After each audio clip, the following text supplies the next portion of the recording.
जय मसीह की मेरे प्रिय भाइयों बहनों। आज हम प्रेज एंड वर्शिप स्तुति आराधना के ऊपर चर्चा करेंगे, क्योंकि कई मसीह लोग स्तुति आराधना अटेंड नहीं करते। कई मसीह लोगों को स्तुति आराधना पसंद नहीं।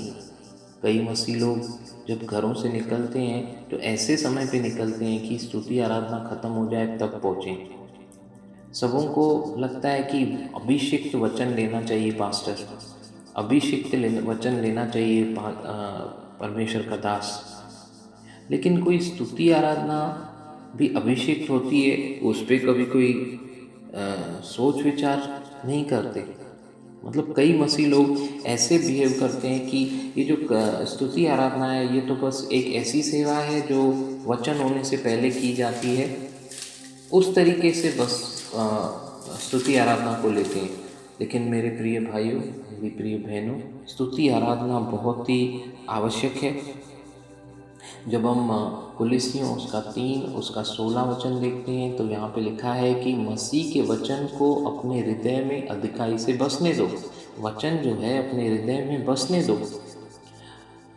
ये सिर्फ उस तरीके से बात नहीं कर रहा है कि वचनों को रटना है हमें, अपने वचनों को अपने हृदय में बसने दो इस तरीके से कि आप जब वचन पढ़ रहे हैं, वो अभिषिक्त वचन जो सुन रहे हैं वो आपके दिलों में घर कर जाना चाहिए, आपका हड्डी मांस बन जाना चाहिए मेडिटेशन के द्वारा। और सिद्ध ज्ञान सहित एक दूसरे को सिखाओ और चिताओ। ये घरों में बैठ के तो किया नहीं जा सकता। जब हम कलीसिया में मिलते हैं, एक दूसरे से संगति में मिलते हैं, या जब हम लोग वचन सीख कर दूसरों से मिलते हैं, तब हम सिखा सकते हैं, चिता सकते हैं और अपने अपने हृदयों में अनुग्रह के साथ परमेश्वर के लिए भजन और स्तुति गान और आत्मिक गीत गाओ। आज जब हम स्तुति आराधना करते हैं तो ये गीत वचनों में से बने हुए हैं। मेरे प्रिय भाई बहनों, ये सारे गीत जो हम गा रहे हैं, मतलब कई ऐसे, मैं सबकी बात नहीं कर सकता, लेकिन जो मेजॉरिटी गीत हम गा रहे हैं वो गीत वचनों में से ही तो बने हैं। और स्तुति आराधना का जो पावर है वो हमने देखा है। अगर आप दूसरा इतिहास उसका 20वां अध्याय देखेंगे, तब वहाँ पे यहोशापात राजा के विरोध में जब 3 देश आके, अमोनी, मुआबी और अरामी आके खड़े हो गए युद्ध करने, तो परमेश्वर ने उनको वायदा किया कि तुम डरो मत, युद्ध मेरा है, मैं लड़ूंगा। हालेलुया। तब यहोशापात ने परमेश्वर का धन्यवाद करते हुए एक टीम तैयार की जो वर्शिप करने लगी, स्तुति गान करने लगी उसका, यहोवा का धन्यवाद करो क्योंकि उसकी करुणा सदा की है। और वो स्तुति करने लगे और सारे दुश्मन जो उसके विरोध में आके खड़े थे, परमेश्वर ने सच में कर दिखाया।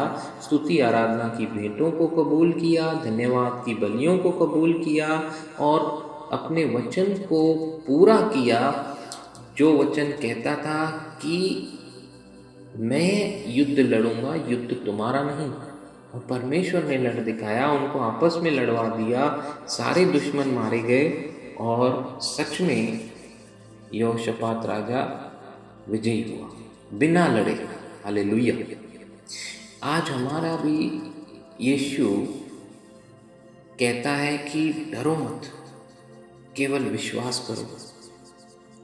वैसे ही जब हम स्तुति आराधना का जब हमें मौका मिलता है, जब पवित्र आत्मा जो हमें वचन में अगुवाई करता है, आज हम जब वचन पढ़ते हैं बहुतों बार हमें समझ में नहीं आता, तो ये वचन को अपने हृदय में अधिकाई से कैसे बसने देंगे? जैसे कुलिसियों 3:16 में लिखा है, ये पवित्र आत्मा ही है जो हमारा शिक्षक है, टीचर है, जो हमें वचन को सिखाता है, उसमें लीड करता है, हमारे सामने भेदों को खोलता है। तो जिस रीति से ये परमेश्वर के वचन के लिए हमें पवित्र आत्मा की अगुवाई की ज़रूरत है, और ताकि हम उस वचन को समझकर अप्लाई कर सकें, तो ये उसी रीति से पवित्र आत्मा हमें मौका देता है कि हम जब स्तुति आराधना करते हैं तो वो स्तुति आराधना हम आत्मा में एक होकर जब स्तुति आराधना करते हैं, अपने हृदयों से स्तुति आराधना करते हैं, गीत गाते हैं, आत्मिक गीत गाते हैं, तो अब जब हम आत्मा में आत्मिक गीत गाते हैं, ये praise and worship just praise and worship नहीं होती, ये प्रेज एंड वर्शिप, ये स्तुति आराधना एक अभिषिक्त स्तुति आराधना में बदल जाती है। और ये स्तुति आराधना जो अभिषिक्त स्तुति आराधना में बदल जाती है, ये उसी रीति से कार्य करती है जैसे अभिषिक्त वचन कार्य करता है। हालेलुया। वचन केवल अभिषिक्त नहीं होता। Praise the Lord.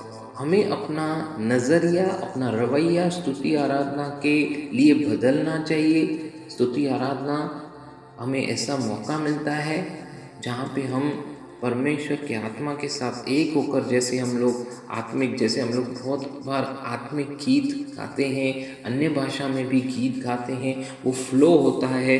हमारा शरीर समझ नहीं पाता, हमारी बुद्धि समझ नहीं पाती, लेकिन हम आत्मा में एक होकर उन आत्मिक गीतों को गाते हैं, परमेश्वर का धन्यवाद करते हैं। Praise the Lord.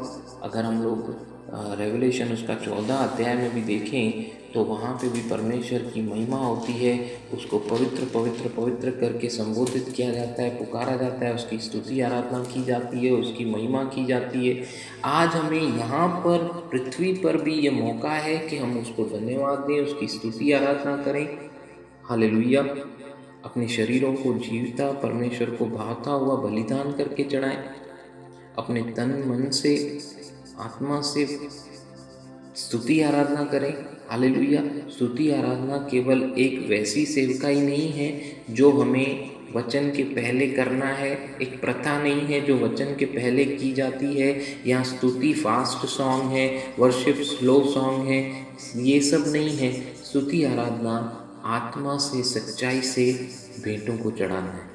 आत्मा और सच्चाई से वो अनॉइंटेड प्रेज एंड वर्शिप हमारे हृदय को खोलती है कि हम अनॉइंटेड वचन को ले सकें। हमारे हृदयों को पवित्र आत्मा उस स्तुति आराधना के ज़रिए तैयार करता है वचन के, अभिषिक्त वचन को ले लेने के लिए। हालेलुया।